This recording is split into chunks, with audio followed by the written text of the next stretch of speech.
ಸ್ನೇಹಿತರೆ, ಚರಿತ್ರೆ ಮತ್ತೊಂದು ವಿಡಿಯೋಗೆ ನಿಮಗೆಲ್ಲ ಪ್ರೀತಿಯ ಸ್ವಾಗತ. ಒಂದು ದೇಶ ಶ್ರೀಮಂತವಾಗಬೇಕು ಅಂದರೆ ನೈಸರ್ಗಿಕ ಸಂಪನ್ಮೂಲಗಳು ಪ್ರಮುಖ ಪಾತ್ರ ವಹಿಸುತ್ತವೆ.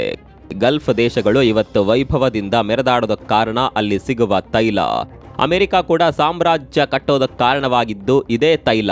ಚೀನಾ ಇವತ್ತು ಜಗತ್ತಿನ ಬಲಿಷ್ಠ ದೇಶ ಅಂತ ಗುರುತಿಸಿಕೊಳ್ಳೋದಕ್ಕೆ ಕಾರಣವಾಗಿದ್ದು ಅಲ್ಲಿರುವ ಅಪರೂಪದ ಖನಿಜಗಳು. ಹೀಗೆ ಯಾವುದೇ ದೇಶ ಒಂದು ಹಂತಕ್ಕೆ ಬರಬೇಕು ಅಂದರೆ ಅಲ್ಲಿನ ಪ್ರಕೃತಿಯ ಆಶೀರ್ವಾದ ಇರಲೇಬೇಕು. ಆದರೆ ಭಾರತದ ವಿಚಾರದಲ್ಲಿ ಮಾತ್ರ ಈ ನೈಸರ್ಗಿಕ ಸಂಪನ್ಮೂಲಗಳು ದೊಡ್ಡ ಮಟ್ಟದಲ್ಲಿ ಇರಲಿಲ್ಲ. ಒಂದು ವೇಳೆ ನೈಸರ್ಗಿಕ ಸಂಪನ್ಮೂಲಗಳು ಕೂಡ ನಮ್ಮಲ್ಲಿ ಯಥೇಚ್ಛ ಪ್ರಮಾಣದಲ್ಲಿ ಇರ್ತಾ ಇದ್ದರೆ ನಮ್ಮ ದೇಶದ ಕತೆ ಬೇರೆನೇ ಇರ್ತಾ ಇತ್ತು. ಆದರೆ ಇತ್ತೀಚೆಗೆ ಭಾರತದ ಅದೃಷ್ಟ ಬದಲಾಗಿದೆ.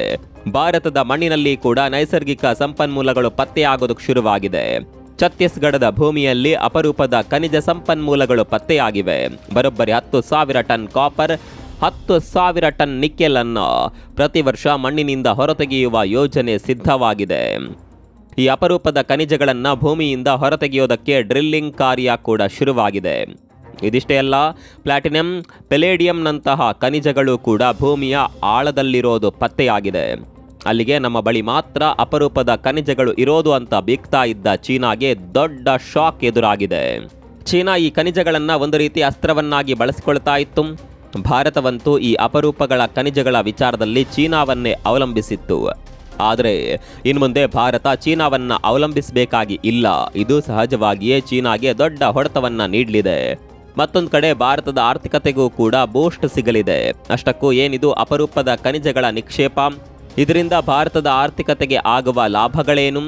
ಈ ನೈಸರ್ಗಿಕ ಸಂಪನ್ಮೂಲದಿಂದ ಚೀನಾದ ಮೇಲೆ ಯಾವ ರೀತಿಯ ಪರಿಣಾಮ ಬೀರುತ್ತೆ ಎಲ್ಲವನ್ನ ಡೀಟೇಲ್ ಆಗಿ ತೋರಿಸ್ತೀವಿ ನೋಡಿ.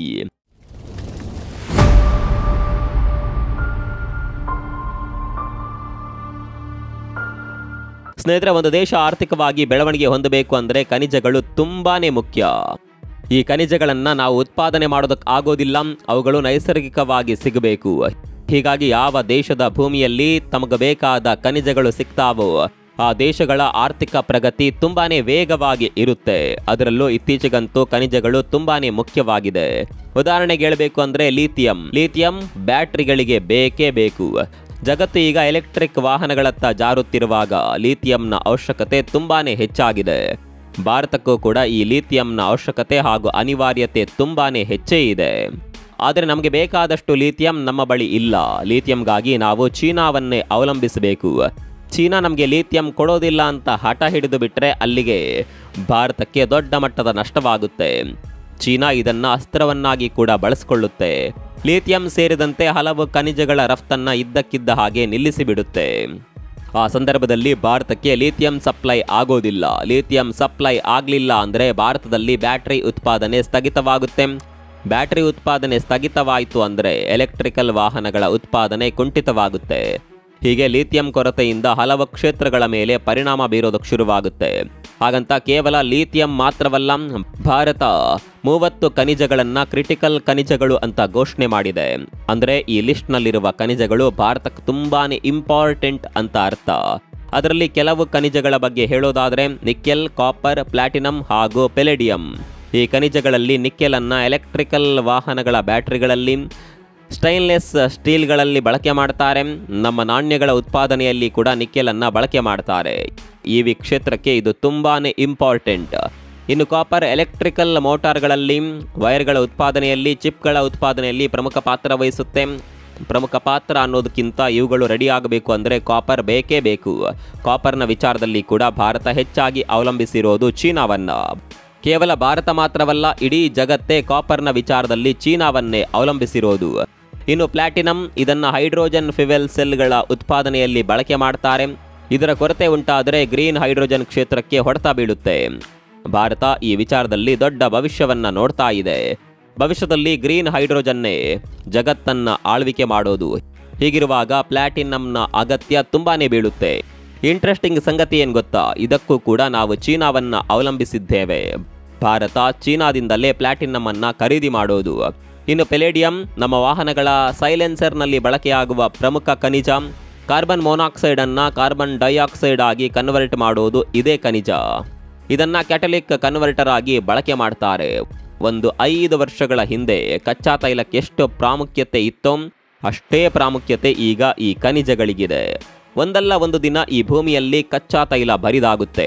ಆಗ ಈ ಖನಿಜಗಳೇ ತೈಲದ ಸ್ಥಾನವನ್ನ ತುಂಬೋದು. ಈಗ ವಿಷಯ ಏನಪ್ಪಾ ಅಂದ್ರೆ, ಇಂತಹ ಅಪರೂಪದ ಖನಿಜಗಳು ಈಗ ಭಾರತದಲ್ಲೂ ಕೂಡ ಪತ್ತೆಯಾಗಿವೆ. ಛತ್ತೀಸ್ಗಢದಲ್ಲಿ ಈ ಅಪರೂಪದ ಖನಿಜ ನಿಕ್ಷೇಪ ಪತ್ತೆಯಾಗಿದ್ದು ಗಣಿಗಾರಿಕೆ ಕೂಡ ಆರಂಭವಾಗುತ್ತಿದೆ. ಗಣಿಗಾರಿಕೆಯನ್ನ ಶುರು ಮಾಡೋದಕ್ಕಿಂತ ಮುಂಚೆ ನಿಕ್ಷೇಪವನ್ನ ಪತ್ತೆ ಮಾಡಲಾಗುತ್ತೆ. ಈ ಕಾರ್ಯ ಈಗಾಗಲೇ ಮುಕ್ತಾಯವಾಗಿದೆ. ಈ ಪ್ರದೇಶದಲ್ಲಿ ಖನಿಜ ಇದೆ ಅನ್ನೋದು ಕನ್ಫರ್ಮ್ ಆದ ನಂತರವೇ ಡ್ರಿಲ್ಲಿಂಗ್ ಕಾರ್ಯ ಆರಂಭವಾಗೋದು. ಅಂದರೆ ಇದು ಸೆಕೆಂಡ್ ಸ್ಟೇಜ್. ಗಣಿಗಾರಿಕೆ ಆರಂಭವಾದ ನಂತರವೂ ಕೂಡ ಹಲವಾರು ಸ್ಟೇಜ್ಗಳು ಇರ್ತಾವೆ. ಎಷ್ಟು ಪ್ರಮಾಣದಲ್ಲಿ ಖನಿಜ ಇದೆ, ಇದನ್ನು ಹೊರತೆಗೆದ ಮೇಲೆ ಲಾಭ ಆಗುತ್ತೋ ಇಲ್ವೋ ಅನ್ನುವ ಪರೀಕ್ಷೆಗಳು ಕೂಡ ನಡೆಯುತ್ತೆ. ಗಣಿಗಾರಿಕೆ ಮಾಡೋದು ಅಷ್ಟು ಸುಲಭವಲ್ಲ, ಅದಕ್ಕೆ ತುಂಬಾನೇ ಖರ್ಚಾಗುತ್ತೆ. ಈ ಖರ್ಚಿಗೆ ಸಮಾನವಾದ ಪ್ರಮಾಣದಲ್ಲಾದರೂ ಖನಿಜಗಳು ಸಿಗುತ್ತಾ ಅನ್ನೋದನ್ನು ಮೊದಲು ನೋಡ್ತಾರೆ.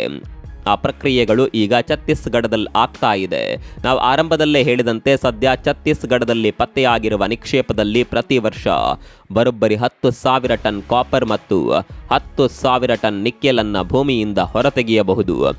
ಇದರ ಪ್ರಮಾಣ ಜಾಸ್ತಿ ಆಗುವ ಸಾಧ್ಯತೆ ಕೂಡ ಇದೆ ಅಂತ ಹೇಳಲಾಗ್ತಾ ಇದೆ. ಅಂದಹಾಗೆ ಇಲ್ಲಿ ಗಣಿಗಾರಿಕೆ ಮಾಡ್ತಾ ಇರೋದು DGML ಕಂಪನಿ.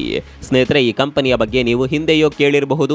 ದೇಶದಲ್ಲಿ ಖಾಸಗಿಯಾಗಿ ಚಿನ್ನ ಹಾಗೂ ಇತರೆ ಖನಿಜಗಳನ್ನು ಗಣಿಗಾರಿಕೆ ನಡೆಸ್ತಾ ಇರುವ ಕಂಪನಿ ಇದು. ಬೇರೆ ಬೇರೆ ದೇಶಗಳಲ್ಲೂ ಕೂಡ ಗಣಿಗಾರಿಕೆ ಘಟಕವನ್ನ ಈ ಕಂಪನಿ ಹೊಂದಿದೆ. ಈ ಕಂಪನಿ ಕೇವಲ ಗಣಿಗಾರಿಕೆ ಮಾಡೋದು ಮಾತ್ರವಲ್ಲ, ಖನಿಜಗಳ ನಿಕ್ಷೇಪವನ್ನ ಕೂಡ ಪತ್ತೆ ಹಚ್ಚುವ ಕಾರ್ಯವನ್ನ ಮಾಡುತ್ತೆ.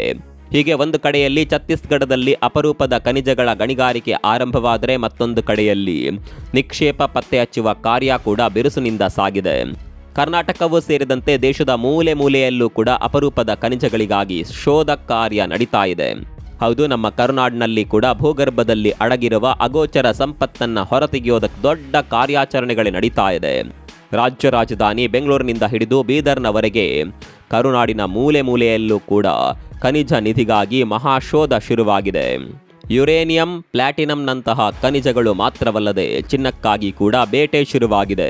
ಒಂದು ವರದಿಯ ಪ್ರಕಾರ ಕರ್ನಾಟಕದ ಮಣ್ಣಿನಲ್ಲಿ ಒಟ್ಟು 22 ಕಡೆ ಚಿನ್ನದ ನಿಕ್ಷೇಪಗಳು ಪತ್ತೆಯಾಗಿದೆಯಂತೆ. ಉಳಿದ ಖನಿಜಗಳಿಗಾಗಿ ಶೋಧವನ್ನ ಮುಂದುವರಿಸಲಾಗಿದೆ. ಅದರಲ್ಲೂ ಭಾರತದ ಮೈನ್ ಫೋಕಸ್ ಇರೋದು ಅಪರೂಪದ ಖನಿಜಗಳ ಮೇಲೆ. ಇದಕ್ಕೆ ಬಹುದೊಡ್ಡ ಕಾರಣ, ಸದ್ಯದ ಮಟ್ಟಿಗೆ ಇಡೀ ಜಗತ್ತೇ ಅಪರೂಪದ ಖನಿಜಗಳ ವಿಚಾರದಲ್ಲಿ ಚೀನಾದ ಮೇಲೆ ಅವಲಂಬಿತವಾಗಿರೋದು. ಒಂದು ವೇಳೆ ಚೀನಾ ಈ ಖನಿಜಗಳ ರಫ್ತು ನಿಲ್ಲಿಸಿಬಿಟ್ರೆ ಅಲ್ಲಿಗೆ ಇಡೀ ಜಗತ್ತಿಗೆ ಪ್ರಾಬ್ಲಮ್ ಆಗುತ್ತೆ. ಕೆಲವೊಮ್ಮೆ ಚೀನಾ ಪ್ರಾಬ್ಲಮ್ ಆಗಬೇಕು ಅಂತಾನೆ ರಫ್ತು ನಿಷೇಧ ಮಾಡುತ್ತೆ. ಇತ್ತೀಚೆಗಷ್ಟೇ ಚೀನಾ ಈ ವಿಚಾರದಲ್ಲಿ ಆಟ ಆಡಿತ್ತು. ಅಲ್ಲಿಂದಲೇ ಭಾರತ ಸೀರಿಯಸ್ ಆಗಿರೋದು.